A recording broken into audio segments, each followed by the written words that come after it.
Friends, কেমন আছো সবাই? আশা করি ভালো আছো। তো ফ্রেন্ডস, তোমাদের মাঝে কিন্তু মেসেঞ্জার আরও নতুন একটি আপডেট নিয়ে চলে আসলো, একটি ধামাকা আপডেটটি হচ্ছে, আমরা যদি এর আগে মেসেঞ্জার লক করতে চাইতাম সেক্ষেত্রে আমাদের থার্ড পার্টি অ্যাপসের দরকার হতো, অ্যাপস দরকার হতো।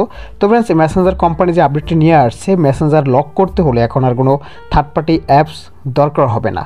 তো ফ্রেন্ডস, কীভাবে কাজটি করবে এ টু জেড থাকবে এই ভিডিও। তারা ভিডিও শুরু করার আগে আমার ছোট্ট একটা রিকোয়েস্ট আপনাদের কাছে, যারা আমার এই চ্যানেলটি এখনও সাবস্ক্রাইব করেন অবশ্যই নিচ থেকে লাল লেখা সাবস্ক্রাইব বাটনে ক্লিক করে সাবস্ক্রাইব করে রাখবেন এবং সাথে থাকা বেল আইকন অবশ্যই অল সিলেক্ট করে রাখবেন। এর কারণ হচ্ছে পরবর্তী নতুন যে টিপস সবার আগে দেখার জন্য এবং নতুন কিছু শিখতে পারবেন। তো ফ্রেন্ডস, চলেন বেশি কথা না বলে আমরা প্রথমত মেসেঞ্জার অপশনে টাচ করব। অফিসিয়াল যে মেসেঞ্জার অ্যাপসটি আছে সেটার ভিতরে প্রবেশ করবেন। প্রবেশ করার পরে সিম্পলি এখান থেকে আপনারা এই যে দেখতে পাচ্ছেন থ্রি লাইন, এই থ্রি লাইনের উপরে টাচ করবেন।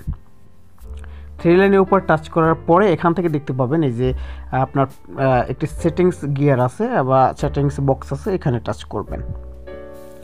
এখানে টাচ করার পরে এখান থেকে একটু নিচে সিলেক্ট করবেন। নিচে সিলেক্ট করার পরে এখানে দেখতে পাবেন এই যে প্রাইভেসি অ্যান্ড সেফটি, এই যে দেখতে পাচ্ছেন প্রাইভেসি অ্যান্ড সেফটি, এটার উপরে টাচ করবেন। এটার উপরে টাচ করার পর দেখতে পাচ্ছেন অলরেডি কিন্তু এখানে আমার কিন্তু এই যে অ্যাপ লক একটি অপশন চলে আসছে। আপনাদের যদি এই অপশনটা না আসে, আপনারা মেসেঞ্জার অ্যাপসটি অফিসিয়াল যে অ্যাপসটি আছে সেটা আপডেট করে নেবেন। দেন এর উপর টাচ করবেন। টাচ করার পর দেখতে পাচ্ছেন এখানে একটি সিম্পলিটি আইকন আছে, এখানে এটাকে এনাবেল করে দেবেন। এনাবেল করে দেওয়ার পর আপনার ফোনের যে প্যাটার্ন এবং যে ফিঙ্গার থাকবে, আপনার যদি ফিঙ্গার থাকে সেক্ষেত্রে সেই ফিঙ্গারটাই কাজ করবে, এবং আপনাদের ফোনে যদি কোনো প্যাটার্ন বা পিন দেওয়া থাকে সেক্ষেত্রে ওই সেম পিন বা প্যাটার্নটাই কিন্তু কাজ করবে। এখানে আলাদাভাবে আপনার কোনো লক বা ফিঙ্গার বা প্যাটার্ন কিছুই দিতে হবে না। জাস্ট আপনার ফিঙ্গার থাকলে ফিঙ্গারটা দিয়ে দিবেন, আর জাস্ট আপনার যদি প্যাটার্ন থাকে, ফিঙ্গার না থাকে, সেই প্যাটার্নটা এখানে দিয়ে দিবেন। দেওয়ার পর সাথে সাথে কিন্তু ওপেন হয়ে যাবে। এখন এখানে চারটা বিষয় আছে। এখানে যে প্রথমটা যদি আপনি সিলেক্ট করে দেন সেক্ষেত্রে আপনার আপনার এখান থেকে মেসেঞ্জারে যদি আপনি বের হয়ে যদি আবার ঢোকেন সাথে সাথে, সেক্ষেত্রে আপনার লকটা আনলক করতে বলবে। আনলক করলেই কিন্তু আপনি মেসেঞ্জারে ঢুকতে পারবেন। এরপরে যে দ্বিতীয় যে অপশনটি আছে, এই যে 1 মিনিট পর আপনি দ্বিতীয় অপশনটা সিলেক্ট করে দেন, সেক্ষেত্রে কিন্তু আপনার 1 মিনিট এই মেসেঞ্জার থেকে বের হওয়ার 1 মিনিট পরে কিন্তু আবার লক হয়ে যাবে। 1 মিনিট পর যদি আপনি মেসেঞ্জারে প্রবেশ করতে চান সেক্ষেত্রে কিন্তু আবার আনলক করে তারপরে ঢুকতে হবে।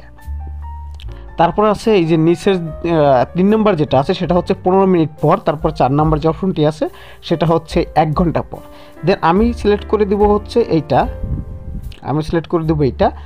সাথে সাথে আমি মেসেঞ্জার গিয়ে যদি বের হই সেক্ষেত্রে আবার লক হয়ে যাবে।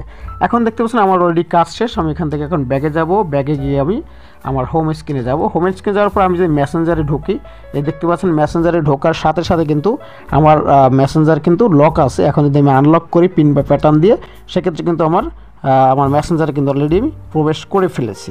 তো ফ্রেন্ডস, এই ছিল আজকের ভিডিওটি কেমন হয়েছে অবশ্যই আমার কমেন্ট বক্সে কমেন্ট করে যেতে পারেন। এর বেশি ভালো লাগলে লাইক দিবেন, সাবস্ক্রাইব করবেন এবং সাথে থাকা বেল আইকন অল সিলেক্ট করে রাখবেন। তো ফ্রেন্ডস, দেখা হবে নেক্সট কোনো এপিসোডে। সে বন্ধু সবাই সুস্থ থাকো, ভালো থাকো, ধন্যবাদ।